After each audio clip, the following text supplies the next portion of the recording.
How to be a pro in Trollge Multiverse.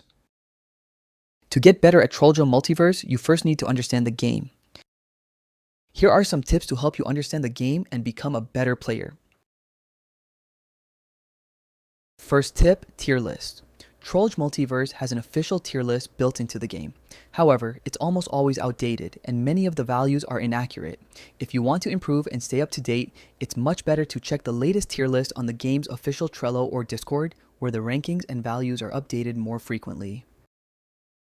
Second tip, updates. Trollge Multiverse doesn't receive updates very often, but whenever a new update is released, it's usually the best time to make profit.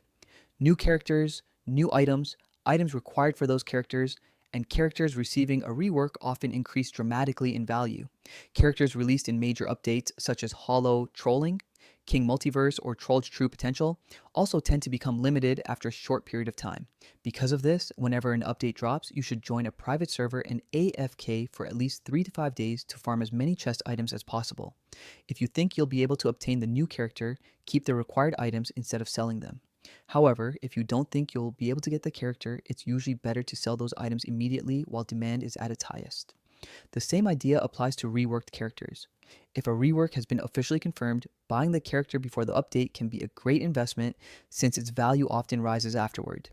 However, don't trust rumors without solid proof. If there's no official confirmation or reliable evidence, it's much safer not to invest based on speculation. Third tip, demand and value.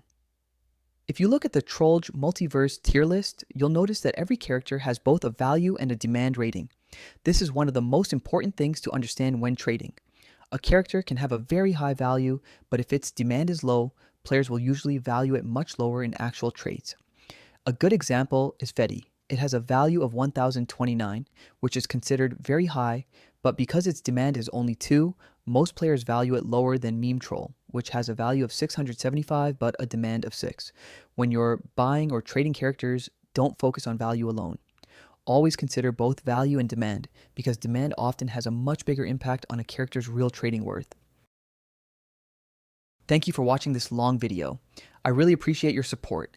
I'll keep making even better videos in the future. Good luck, and I'll see you in the next one.